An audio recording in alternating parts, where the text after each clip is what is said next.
నమస్తే, welcome to YR TV. నేను రంజిత్. తెలంగాణ రాష్ట్ర వ్యాప్తంగా సంచలనంగా మారిన వ్యక్తి మాజీ మంత్రి మల్లారెడ్డి. చామకూర మల్లారెడ్డి అంటే తెలంగాణ రాష్ట్ర వ్యాప్తంగా తెలియని వారు ఉండరు. పాలమ్మినా, పూలమ్మినా, బోర్వెల్స్ వేసినా, ఫైనాన్స్ నడిపినా, కాలేజీలు పెట్టినా అంటూ సంచలనంగా మారిన తన డైలాగ్ తెలంగాణ రాష్ట్ర రాజకీయాలలోనే తెలుగు వారందరికీ కూడా సుపరిచితమైన వ్యక్తి. అలాంటి వ్యక్తి నిత్యం వివాదాలలో కొనసాగుతూనే ఉన్నారు. అనేక సార్లు కూడా వివాదాలలో ఆయనకు వివాదాలేవి కొత్త కాదు, వివాదాలతోనే తన జీవనం నడుస్తుంది అని చెప్పడంలో కూడా ఎలాంటి డౌట్ లేదు. మరొకసారి మాజీ మంత్రి పనిచేసిన మల్లారెడ్డి చిక్కులలో పడ్డారు. ఏకంగా ఈసారి పోలీస్ స్టేషన్లో కేసు కూడా నమోదైంది. దానికి సంబంధించిన డీటెయిల్స్ కూడా ఒకసారి చూసే ప్రయత్నం చేద్దాం. ఆ భూమితో నాకు సంబంధం లేదు, ఇది ప్రభుత్వ కక్ష సాధింపు కాదు, కేసు నమోదైంది, కోర్టును ఆశ్రయిస్తా.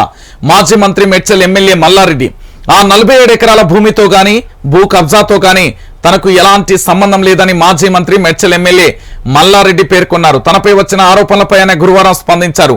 ఇది ప్రభుత్వ కక్ష సాధింపు చర్య కాదని అన్నారు. కేసు నమోదైన విషయం వాస్తవమేనని, తాను కూడా కోర్టును ఆశ్రయిస్తానని స్పష్టం చేశారు. కాగా మేడ్చల్ జిల్లా మూడుచింతలపల్లి మండలం కేశవవరం గ్రామ పరిధిలో తమ భూములను మల్లారెడ్డి ఆయన అనుచరులు కబ్జా చేశారని పలువురు గిరిజనులు గతంలో ఫిర్యాదు చేయగా బుధవారం కేసు నమోదైన సంగతి తెలిసిందే అంటూ కూడా చూడొచ్చు. మొత్తానికి ఈ భూమికి సంబంధించి ప్రస్తుతం ఎక్కడ చూసినా ఇదే అంశమే చర్చనీయాంశంగా మారుతుంది. 47 ఎకరాలు, ఆ 47 ఎకరాల గిరిజన భూములపై మాజీ మంత్రిగా ఉన్న మల్లారెడ్డి కన్ను ఎందుకు పడింది? ఎన్నికల వేళ హడావిడిగా కూడా రిజిస్ట్రేషన్ జరిగిందనే మరో అంశం. ఇటు ఎంఆర్ఓకు సంబంధించి ఇతరత్ర కూడా అందరికీ కూడా ముడుపులు మిట్టాయనే ఆరోపణలు.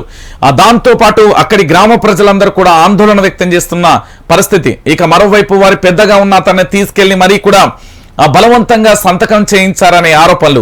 ఓ పక్కన కేసులు అనేక రకాలుగా బీఆర్ఎస్ పార్టీకి అధికారంలో ఉన్నప్పుడు చాలా మంది ఎమ్మెల్యేలపై ఇలాంటి ఆరోపణలు సర్వసాధారణంగా వచ్చాయి.